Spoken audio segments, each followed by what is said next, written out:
അതെ, ഇത് കുറേ പഴയെടുത്തൊരു വീഡിയോ കേട്ടോ. കുറേ നാളുകൾക്ക് മുന്നേ, നാളുകൾക്കെന്ന് വെച്ചിട്ടുണ്ടെങ്കിൽ കുറച്ച് ആഴ്ചകൾക്ക് മുന്നേ. ആക്ച്വലി ഞങ്ങൾ എവിടെയാണ് പോകുന്നതെന്നുള്ള കാര്യം എനിക്കിപ്പോൾ ഓർത്തെടുക്കാൻ പറ്റുന്നില്ല. പക്ഷേ പോയ കൂട്ടത്തിൽ മാംഗോ സ്റ്റിക്കി റൈസ് ഒന്ന് ട്രൈ ചെയ്തതിൻ്റെ വീഡിയോ ആണിത് കേട്ടോ. ചെറിയൊരു വീഡിയോ ആണ്, ഒന്ന് കണ്ടു നോക്ക്. ഞാനും ജിത്തുണ്ണും ഡോണയും സിദ്ധാർത്ഥും കൂടെയാണ് പോയത്. അത് പിന്നെ എവിടെ ആണെങ്കിലും അങ്ങനെയാണല്ലോ. അങ്ങനെ ഞങ്ങൾ ചെന്നെത്തിയത് കഫേ ഡേ ബാങ്കോക്കിലാണ്. നല്ല ആംബിയൻസ് ആയിരുന്നു കേട്ടോ. നല്ല ആംബിയൻസും നല്ലൊരു രസമുണ്ടായിരുന്നു. അങ്ങനെ ഞങ്ങൾ അവിടുത്തെ ഭംഗിയൊക്കെ ആസ്വദിച്ച് ഇപ്പോൾ വരും വെയിറ്റർ അപ്പം നമ്മൾ ഓർഡർ എടുക്കാമെന്നൊക്കെ വിചാരിച്ചിങ്ങനെ ഇരിക്കുക.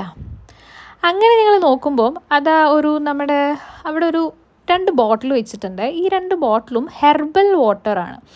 ആക്ച്വലി നല്ല കോസ്റ്റ്ലിയാണ്. ഒരു ബോട്ടിലിന് മറ്റോ 100 രൂപയോ അങ്ങനെ എന്തോ ആണ്. ഞാനത് ഓർക്കുന്നില്ല കറക്റ്റായിട്ടും. അതൊക്കെ കഴിഞ്ഞിട്ടും എന്ത് ചെയ്താലും ആരും വരുന്നില്ല. അപ്പോഴല്ലേ മനസ്സിലായേ, ഈ ആളെ സ്കാൻ ചെയ്തിട്ട് വേണം ഇവിടുത്തെ മെനു അറിയാൻ. ഇവിടുത്തെ മെനു ഇങ്ങനെ സ്കാൻ ചെയ്തെങ്കിൽ മാത്രമേ അറിയാൻ പറ്റുള്ളൂ, എന്നിട്ടേ നമുക്ക് ഓർഡർ ചെയ്യാൻ പറ്റുള്ളൂ. അങ്ങനെ ഞങ്ങൾ കുറച്ച് നേരം പറ്റിക്കപ്പെട്ടിട്ട് 2 ബബിൾ ടീയും 4 പേർക്കും ഓരോ സ്റ്റിക്കി റൈസും ഓർഡർ ചെയ്തു. അങ്ങനെ ഞങ്ങൾ കഴിച്ചുകൊണ്ടിരിക്കുമ്പോൾ ഇതാ ബില്ല് വന്നു. എത്രയാണെന്ന് കൂടെ പറഞ്ഞേ? 1962 സാധനം കിട്ടിയിട്ട് എൻ്റെ പപ്പ ജനിക്കുന്നതിന് 2 വർഷം മുമ്പ് 1964.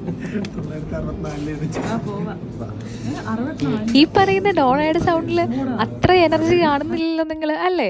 അത് തന്നെ, നമുക്ക് ആർക്കും വിശപ്പ് മാറിയിട്ടില്ല. അതുമല്ല, ഡോണയ്ക്ക് ആ മാംഗോ സ്റ്റിക്കി റൈസ് ഇഷ്ടപ്പെട്ടിട്ടുമില്ല. കാരണം അവൾക്ക് കിട്ടിയതിൽ കുറച്ച് പുളിപ്പുണ്ടായിരുന്നു. എന്നാലും തരക്കേടില്ല.